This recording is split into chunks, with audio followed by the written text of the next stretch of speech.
यहाँ हरियाणा के सियासी रण में जीत की जुगत में सभी राजनीतिक दल लगे हुए हैं। प्रचार में देश के सियासी सूरमाओं ने भी पूरी ताकत झोंक रखी है, चाहे वो बीजेपी हो, कांग्रेस हो या फिर आम आदमी पार्टी ही क्यों न हो। हरियाणा के राजनीतिक हालात में समर में सियासी दिग्गजों की गरज ने सूबे का सियासी पारा बढ़ा दिया है। आप रिपोर्ट देखिए। हरियाणा के राजनीतिक महासंग्राम में चुनाव बेहद करीब है। चुनावी शोर थमने से पहले सियासी दिग्गजों की दहाड़ प्रदेश में सुनाई दे रही है, जो जीत का परचम लहराने के लिए न सिर्फ पार्टी की नीतियों का प्रचार प्रसार कर रहे हैं, बल्कि विरोधी दलों पर भी जमकर प्रहार कर रहे हैं। करनाल में हुई बीजेपी की रैली में केंद्रीय गृह मंत्री अमित शाह ने हरियाणा में तीसरी बार बीजेपी की सरकार बनाने का दावा किया। साथ ही अमित शाह ने आरक्षण के मुद्दे पर राहुल गांधी पर जमकर निशाना साधते हुए कहा कि वो देश में अलग भाषा बोलते हैं और विदेश में जाकर अंग्रेजी भाषा में कुछ और बोलते हैं। हरियाणा में भाजपा की सरकार बनने वाली है, हैट्रिक लगने वाली है, हैट्रिक लगने वाली। राहुल बाबा अभी अमेरिका जाकर अंग्रेजी में बोलकर आए हैं कि हम आरक्षण समाप्त कर देंगे। मुझे बताओ भाई, एससी का, एसटी का, हमारे पिछड़े वर्ग का और जो सवर्ण वर्ग है उसके गरीबों का आरक्षण समाप्त करना है क्या? जोर से बोलो, करना है क्या? ये राहुल बाबा क्या कर रहा है अंग्रेजी में? वो मानते हैं कि हम अंग्रेजी में बोलेंगे तो हरियाणा वालों को समझ में नहीं आता। उनको मालूम नहीं है हम भाजपा वाला हिंदी कर कर बता देंगे हरियाणा वाले को। वहीं पंचकुला में हुए बुद्धिजीवी सम्मेलन में बीजेपी के राष्ट्रीय अध्यक्ष जेपी नड्डा ने कांग्रेस को आड़े हाथ लिया। साथ ही लोगों को बीजेपी और कांग्रेस मैनिफेस्टो में अंतर भी बताया। कभी आपने किसी कांग्रेसी नेता को रिपोर्ट कार्ड रखते हुए सुना क्या? उनका तो मैनिफेस्टो बदल करके नया एडिशन आ जाता था। सेम मैनिफेस्टो के सारी कॉपी वही होती थी, नया एडिशन आ जाता था। यानी चुनाव बीत जाते थे, मैनिफेस्टो के विषय नहीं कर सकते। लेकिन आज हमारे पत्रकार बंधु मैनिफेस्टो को इसलिए एनालाइज करते हैं क्योंकि बीजेपी का मैनिफेस्टो निकलता है तो it is a serious document, it is a vision document and it is a document for the next 5 years which is to be implemented. Ambala में हुई कांग्रेस की जनसभा में राहुल गांधी और प्रियंका गांधी ने शिरकत की। इस दौरान पूर्व सीएम भूपेंद्र सिंह हुड्डा, कांग्रेस सांसद कुमारी शैलजा भी मंच पर मौजूद रही। हरियाणा कांग्रेस के दोनों दिग्गजों के बीच भले ही मतभेद हो, लेकिन राहुल गांधी ने दोनों के हाथ मिलवाकर मतभेद दूर कराने की कोशिश की ताकि किसी तरह दुश्मनी खत्म हो और दोनों दिग्गज एक और 11 बनकर कांग्रेस की सरकार बनाने का काम करें। राहुल गांधी ने जनसभा को संबोधित करते हुए अग्निवीर योजना के मुद्दे पर बीजेपी को आड़े हाथ लिया।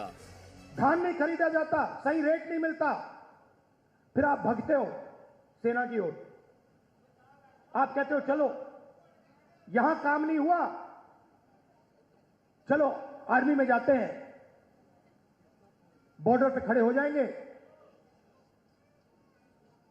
देशभक्ति की आग है उसे जलाएंगे और वहां खड़े हो जाएंगे। फिर मोदी जी कहते हैं नहीं भैया, वहां से भी हम आपके जेब में से चोरी करेंगे। यह अग्निवीर स्कीम नहीं है, यह गलतफहमी में मत रहिए।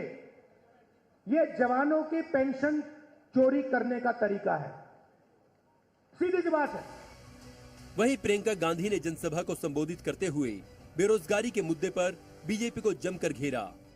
यहाँ पे इतनी बेरोजगारी है कि मुझे बताने की जरूरत नहीं है। आप हाथ उठा के बताइए कितनों को रोजगार मिला है सरकार से। हम दिल्ली के बड़े शहर में देखते हैं, दिल्ली में, मुंबई में, अलग अलग शहरों में यहाँ से पलायन करके जाते हैं। लेकिन हरियाणा के अपने प्रदेश में जो 10 सालों से सरकार चल रही है, उसने इसका भी सम्मान नहीं किया। नौजवानों के लिए क्या मिला?